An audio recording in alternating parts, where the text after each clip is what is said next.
Matin Week-end.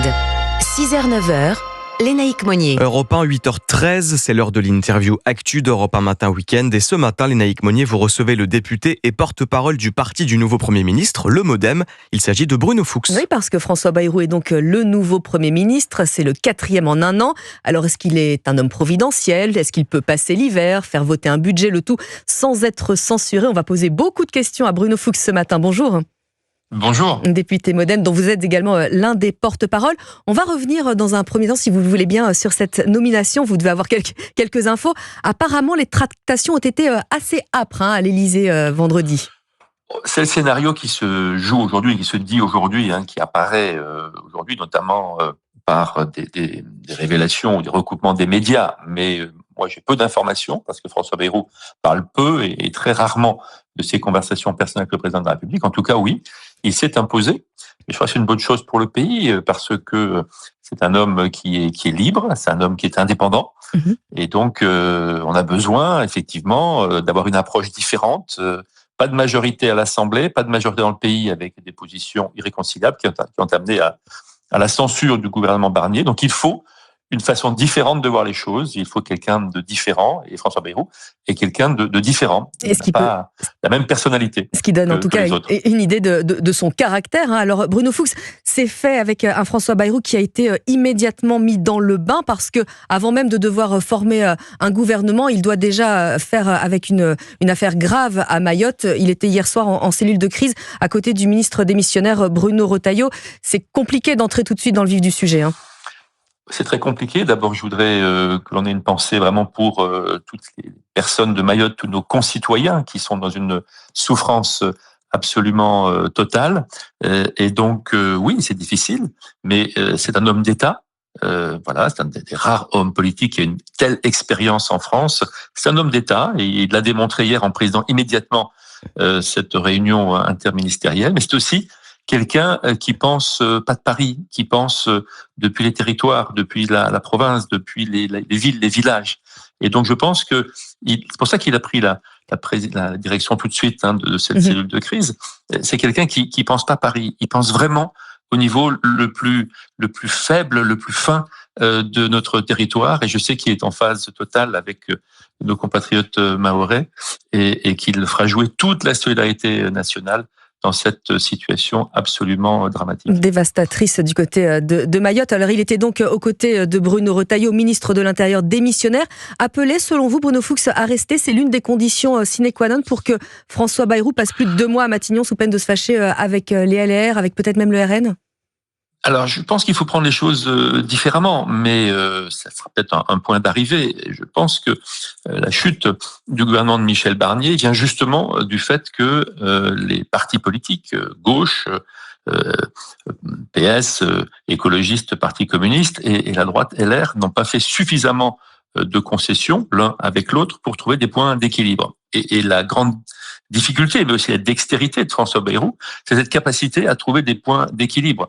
Il a toujours été pour la proportionnelle. Pourquoi ? Parce que la proportionnelle, ça empêche le parti qui a gagné d'imposer son programme, uniquement son programme. Ça permet justement de prendre en compte la position de l'autre, d'autres partis, d'autres convictions. Et donc je pense que c'est ça qui est en train de se jouer. Soit il y arrive, et certainement que le ministre de l'Intérieur actuel sera reconduit, soit il n'y arrive pas, et je ne pense pas imaginer cette échéance aujourd'hui. Alors c'est vrai qu'en plus, Bruno Fuchs, il veut un gouvernement assez rapidement, François Bayrou, avant Noël si possible. Est-ce que vous pensez que c'est faisable, sachant que chacun est en train de redessiner ses propres lignes rouges, on l'entend dans la presse, dans les radios, dans les médias?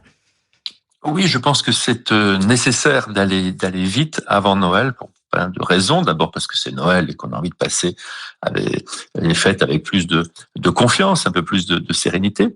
Mais il y a aussi 2 autres facteurs qui sont d'abord la pression des marchés financiers. Vous avez en France 3200 milliards de dettes, c'est-à-dire que en fait, votre avenir ne dépend pas intégralement de vous. Donc, les bailleurs qui ont prêté de l'argent veulent être sûrs que la France a une note suffisante et est capable de faire les efforts suffisants pour rembourser. Et donc, on a cette pression-là très forte. Et on a aussi, bien sûr, la pression des partis politiques. Pas de majorité, 3 grands blocs Et il faut que ces blocs, je pense que la censure qui a été prononcée contre Michel Barnier et son gouvernement a fait prendre conscience à un certain nombre de ces responsables politiques qui jouaient quand même dans la censure leur intérêt personnel, leur intérêt partisan. Ils ont compris qu'en réalité, il fallait répondre aux Français et aux Françaises et que les attentes étaient fortes et qu'il fallait faire des concessions. Oui, parce que c'est un peu tout le sujet finalement, Bruno Fuchs. Il faudrait plutôt une feuille de route avant d'avancer des noms, qu'on ait un projet assez clair en fait sur ce que veut faire François Bayrou. Lui qui connaît parfaitement la dette. En 2007, lorsqu'il était candidat, lorsqu'il fut le troisième homme, c'était déjà son thème de campagne. Je pense qu'il a une grande qualité par rapport à d'autres, c'est qu'il a une vision du monde et il voit long terme. Le fait qu'il était au plan et pas le hasard, il voit long terme. Il y a déjà en 2000, vous l'avez dit, eu cette conscience-là qu'en réalité, l'avenir de la France dépendait de ses dépenses publiques. Sinon, on gage notre avenir sur les autres et on crée une dette trop forte pour nos enfants.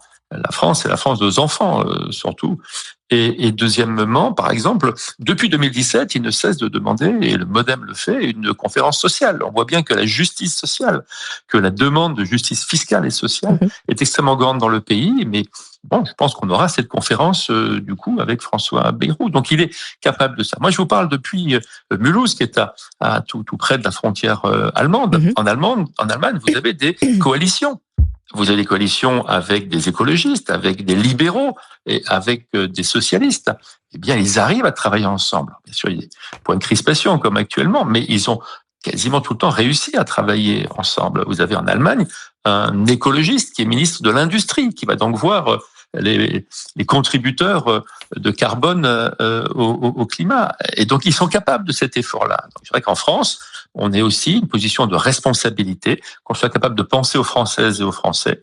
Dans le budget qui n'a pas été voté, il y a beaucoup de mesures qui leur sont défavorables. Et donc, on a besoin de prendre des responsabilités. J'espère que les partis républicains arriveront à le faire et le faire assez rapidement. Est-ce que vous diriez qu'il est le dernier joker d'Emmanuel Macron? Si ça ne fonctionne pas avec François Bayrou, le président devrait probablement quitter l'Élysée. C'est une crainte, ça aussi? On a besoin de stabilité? Non, je pense qu'on a besoin de stabilité. Donc, on a besoin de respecter nos institutions. Le président a été nommé pour 5 ans, et quel que soit le président, je pense qu'il faut respecter nos institutions. Donc, ce n'est pas une éventualité dans laquelle il faut se placer.